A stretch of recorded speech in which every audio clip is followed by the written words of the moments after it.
우리는 중세의 책을 완성된 글과 그림으로 기억합니다. 그러나 한 권의 책은 글자가 놓이기 훨씬 전부터 시작됩니다. 가장 먼저 풀어야 할 문제는 이것이었습니다. 무엇으로 페이지를 만들 것인가? 이 다큐멘터리는 한 장의 페이지가 준비되고 텍스트가 책이 되고 그 책이 더 많은 독자를 향해 움직이는 과정을 따라갑니다. 질문은 단순합니다. 손으로 만들던 책의 세계는 어떻게 반복 생산의 세계와 만났을까요? 중세 유럽에서 양피지는 보통 송아지, 양, 염소 등의 가죽으로 만들었습니다. 가죽을 물과 석회로 처리해 털과 남은 조직을 제거했습니다. 이어 가죽을 틀에 팽팽하게 걸어 말렸습니다. 마른 가죽의 표면은 칼로 긁고 다듬었습니다. 이렇게 글을 쓸 수 있는 면이 만들어졌습니다. 그러나 이 작업은 단순히 가죽을 말리는 일이 아니었습니다. 작업자는 팽팽한 가죽의 두께와 표면을 조절해야 했습니다. 너무 많이 긁으면 가죽에 구멍이 나거나 약한 부분이 생길 수 있습니다. 그리고 이런 흠은 책이 완성된 뒤에도 페이지 위에 남습니다.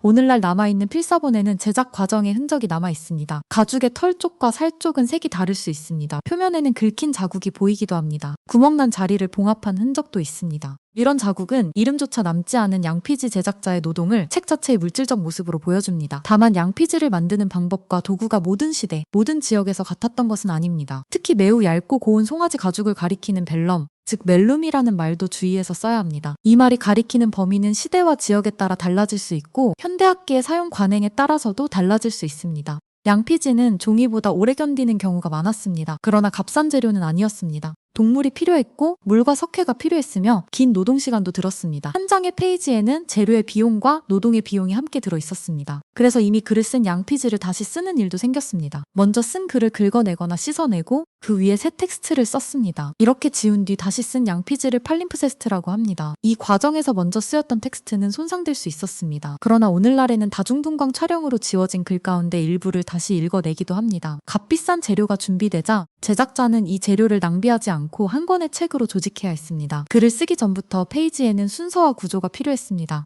글자가 적히기 전 양피지는 이미 책이 될 준비를 하고 있었습니다. 제작자는 양피지를 자르고 접어 여러 장으로 된 접지, 즉 쿠이러를 만들었습니다. 이 접지들은 나중에 순서대로 모여 한 권의 책이 되는 기반이 됩니다. 빈 페이지에는 글이 들어갈 자리를 미리 정하는 작업도 필요했습니다. 제작자는 가장자리에 송곳으로 작은 찌름 자국을 냈습니다. 그리고 그 자국을 기준으로 선을 그었습니다. 이 선은 본문이 놓일 블록을 정하고 한 줄 한 줄의 위치를 정하며 여백의 범위까지 정했습니다. 오늘날 원고에 남은 찌름 자국과 선긋기, 접지 구조는 중요한 증거가 됩니다. 이것은 필사본이 글을 쓰는 사람의 즉흥적인 손글씨 묶음이 아니었음을 보여줍니다. 글을 쓰기 전부터 페이지는 설계되어 있었고 책의 순서와 여백도 미리 계획되어 있었습니다. 재료를 아끼려는 조건은 글을 쓰는 방식에도 영향을 주었습니다. 글자는 촘촘히 배치될 수 있었습니다. 한 페이지를 두 칼럼으로 나누어 쓰는 방식도 사용됐습니다. 약어도 많이 쓰였습니다. 약어는 페이지에서 차지하는 공간을 줄이고 필사에 걸리는 시간도 줄일 수 있었습니다. 그러나 그 이점은 오늘날의 독자에게 다른 문제를 남깁니다. 약어는 현대 독자가 중세 텍스트를 읽어내는데 장벽이 되기도 합니다. 당대에는 공간과 시간을 절약하는 표기였지만 시간이 흐른 뒤에는 해독해야 할 흔적이 된 것입니다. 행과 여백이 정해진 페이지는 이제 텍스트를 받아들일 준비가 됐습니다. 다음 작업은 표본 원고를 읽고 준비된 면 위에 글을 옮기는 일이었습니다.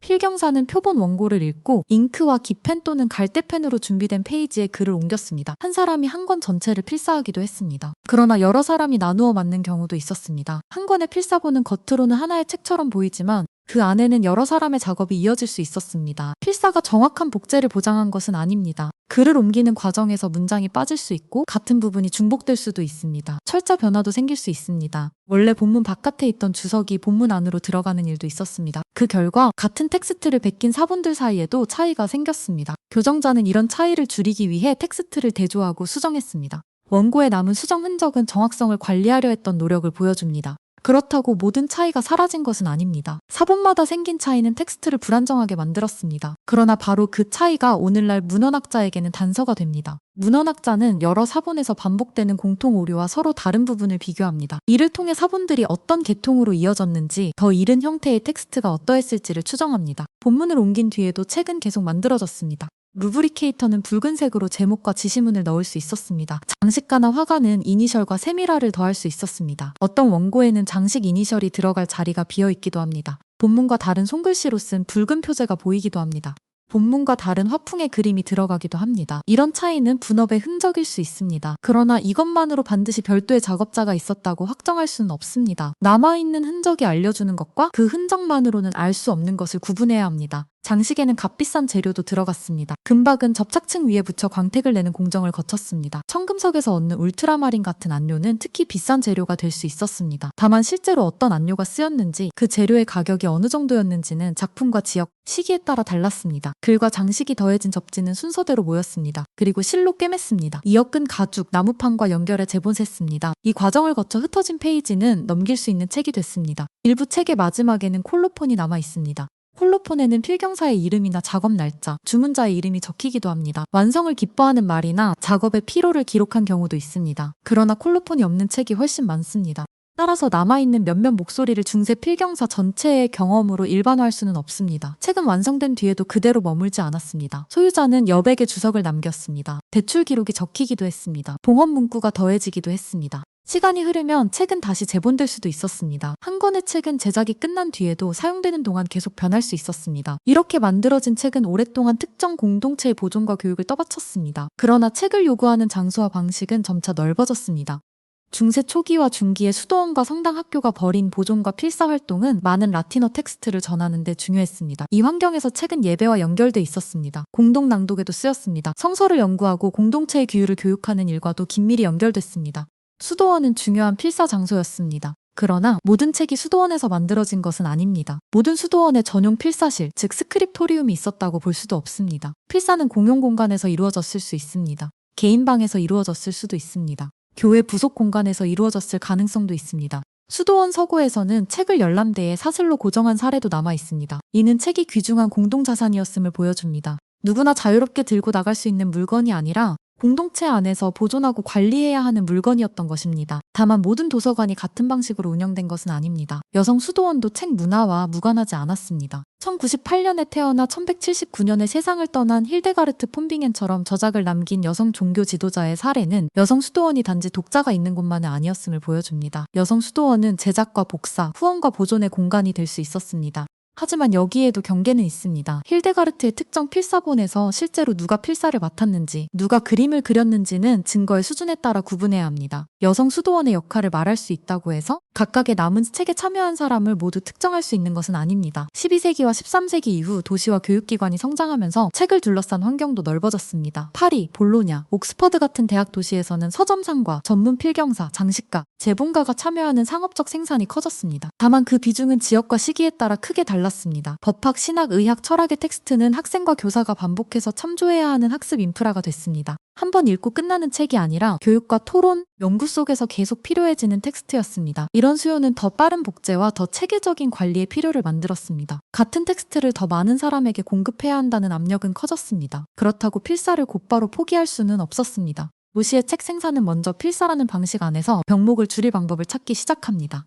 13세기 대학의 성장과 함께 특히 파리에서는 패치아, 즉 패시아라고 불리는 원고 대여와 분할 복사 관행이 알려져 있습니다. 이 방식은 한 권의 텍스트를 한 사람이 처음부터 끝까지 베끼는 데 걸리는 시간을 줄이려는 대응이었습니다. 패치아에서는 승인된 표본 원고를 묶음 단위로 나눴습니다. 그리고 여러 필경사에게 빌려주었습니다. 필경사들은 서로 다른 묶음을 동시에 복사할 수 있었습니다. 그 결과 한 권의 원전을 여러 사람이 병렬로 베낄 수 있었습니다. 이 방식이 필사 자체를 없앤 것은 아닙니다. 여전히 사람의 손이 글자를 옮겼습니다. 다만 한 사람이 한 권 전체를 차례대로 베끼는 병목은 줄었습니다. 복제 속도를 높이기 위해 원고를 나누고 대여하고 다시 관리하는 체계를 만든 것입니다. 그만큼 표본 원고의 품질은 중요해졌습니다. 어떤 텍스트를 승인된 표본으로 삼을 것인지가 중요했습니다. 묶음을 누구에게 빌려주고 어떻게 회수할 것인지도 중요했습니다. 복사본을 어떻게 검수할 것인지도 중요해졌습니다.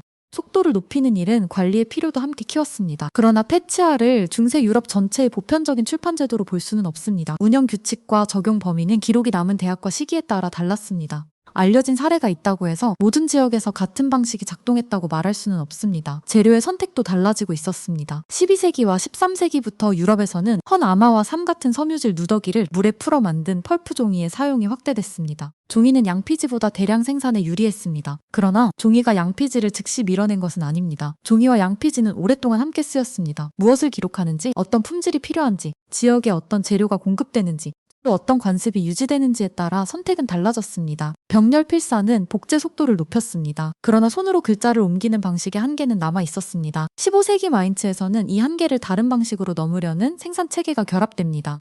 요하네스 구텐베르크는 15세기 중반 독일 마인츠에서 체계 반복 생산을 위한 인쇄 체계와 연결되는 인물입니다. 그 체계에는 금속 활자, 활자 주조, 유성 인쇄 잉크, 나사식 압착기가 포함됐습니다. 다만 구텐베르크가 이 요소들을 각각 단독으로 발명했다고 말하기보다는 기존의 금속 가공 기술과 압착 기술, 잉크 기술, 문자 복제 기술을 책 생산에 맞게 결합하고 정교화했다고 설명하는 편이 안전합니다. 조판공은 문자 하나하나를 금속 활자로 다뤘습니다. 활자를 조합해 문장을 만들고 한 페이지의 판을 구성했습니다. 인쇄가 끝나면 활자는 해체할 수 있었습니다. 그리고 다른 페이지를 조판할 때 다시 쓸 수 있었습니다. 다음 페이지를 만들 때마다 글자 전체를 새로 조각할 필요가 줄어든 것입니다. 균일한 활자를 만들려면 정밀한 금속 가공이 필요했습니다. 펀치와 매트릭스, 주조 틀이 필요했습니다. 유성 잉크는 금속 활자부터 종이 위로 전사되도록 조정됐습니다. 나사식 압착기는 종이와 활자판을 강한 압력으로 접촉시켰습니다. 종이의 앞면과 뒷면을 모두 인쇄하려면 위치를 정밀하게 맞춰야 했습니다. 이것은 손노동을 없앤 과정이 아니었습니다. 조판공이 필요했습니다. 프레스를 다루는 작업자도 필요했습니다. 잉크 작업자도 필요했습니다. 교정자와 종이 공급자, 판매상도 필요했습니다. 인쇄는 서로 다른 숙련과 노동이 협업하는 생산 체계였습니다. 금속 활자는 동일한 조판을 반복할 때 유리했습니다. 그러나 조판에는 여전히 숙련과 시간이 필요했습니다. 활자와 종이, 잉크와 프레스 가운데 어느 하나의 흐름이라도 멈추면 생산 전체가 지연될 수 있었습니다. 반복 생산은 단순한 자동화가 아니라 여러 흐름을 계속 맞춰야 하는 일이었습니다. 구텐베르크의 사업은 금융가 요한 푸스트, 그리고 필경사와 서기 출신으로 알려진 페터 세퍼와의 관계 속에서 전개됐습니다. 1455년경의 법적 분쟁 기록은 자금과 장비, 사업 통제를 둘러싼 갈등을 시사합니다. 그러나 이 기록만으로 세 사람이 각각 어떤 기술적 기여를 했는지 정확히 나눌 수는 없습니다. 약 1454년에서 1455년에 완성된 것으로 흔히 설명되는 42행 성서는 이 생산체계의 대표적 결과물입니다. 그러나 정확한 제작 일정과 구텐베르크 개인이 직접 관여한 범위, 인쇄부수에 대해서는 문헌과 연구 해석에 따라 논의가 남아 있습니다. 반복 인쇄가 가능해졌다고 해서 책의 모습과 완성 방식이 즉시 달라진 것은 아니었습니다. 새 인쇄물도 오랫동안 손으로 만든 책의 형식과 노동을 함께 품고 있었습니다. 42행 성서의 현존본에는 종이로 만든 책과 양피지로 만든 책이 모두 포함됩니다. 이는 인쇄 초기에도 양피지가 고급 재료로 계속 쓰였음을 보여줍니다. 인쇄가 시작됐다고 해서 재료의 선택이 하나로 통일된 것은 아니었습니다. 초기 인쇄업자들은 필사본에 익숙한 시각 형식을 재현했습니다. 고딕 서체를 사용했습니다. 페이지를 두 칼럼으로 구성하기도 했습니다. 붉은 제목과 장식 이니셜, 채색 그림을 넣기 위해 빈칸을 남기는 경우도 많았습니다. 이 빈칸은 인쇄 뒤에 손으로 완성될 수 있었습니다. 그래서 같은 판에서 인쇄된 책도 똑같은 개별 물건으로 남지는 않았습니다. 구매자가 어떤 채색을 더했는지, 어떤 제본을 했는지, 어떤 주석을 썼는지에 따라 책은 서로 다른 모습이 됐습니다.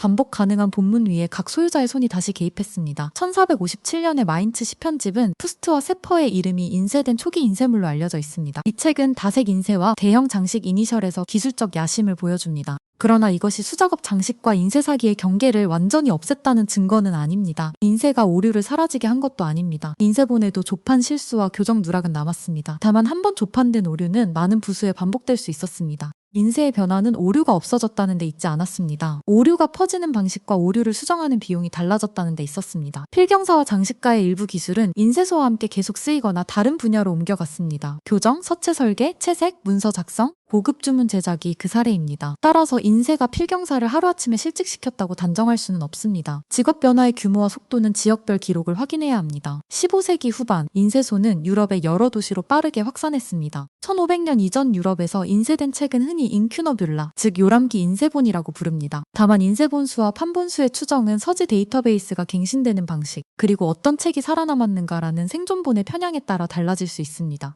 인쇄는 종교 텍스트와 고전 법률 학술서의 유통을 확대했습니다. 달력과 전단, 언어 학습서 같은 다양한 인쇄물도 더 널리 퍼질 조건을 얻었습니다. 특히 작은 형식의 인쇄물은 책이 대학과 교회, 궁정 밖에서도 쓰일 가능성을 넓혔습니다. 그러나 인쇄가 모든 사람에게 같은 접근을 보장한 것은 아닙니다. 종이와 활자, 프레스와 숙련 인력, 유통망에는 계속 비용이 들었습니다. 독자가 되려면 문해력도 필요했습니다. 언어의 차이도 있었습니다. 도시의 판매망에 닿을 수 있어야 했고 구매력도 필요했습니다. 성별과 신분, 재산의 제약 역시 독자의 범위를 계속 제한했습니다. 빠른 복제는 종교 논쟁과 정치적 주장, 상업 정보를 더 멀리 이동시킬 조건을 만들었습니다. 그러나 권력도 인쇄를 통제하려 했습니다. 허가와 금서, 특권과 압수를 통해 인쇄물의 생산과 유통에 개입하려 했습니다. 책은 독자의 손에서도 다시 바뀌었습니다. 독자와 소유자는 여백의 주석을 썼습니다. 중요한 문장 옆에는 손가락 모양 표시를 남겼습니다. 가족 기록과 소유 표기, 기도문을 덧붙이기도 했습니다. 책은 다시 재본됐고 낡은 장은 보수됐습니다. 때로는 오래된 양피지가 다른 책의 표지 재료로 잘려 쓰이기도 했습니다. 표지와 바느질, 얼룩과 낙서, 소유 표기와 삭제 흔적은 한 권의 책이 여러 세대를 거쳐 이동했음을 보여줍니다. 책은 제작의 끝에서 멈춘 물건이 아니었습니다. 누군가의 손을 거치고 다른 누군가에게 넘어가며 계속 달라지는 물건이었습니다. 반복 인쇄는 생산의 속도와 규모를 바꿨습니다. 그러나 그것만으로 모든 독자에게 같은 책과 같은 접근을 보장하지는 않았습니다. 인쇄혁명의 실질은 손으로 만든 책의 종말에 있지 않았습니다. 반복 가능한 본문 위에 손작업과 자본, 유통과 독자의 개입이 새롭게 배치된 데 있었습니다.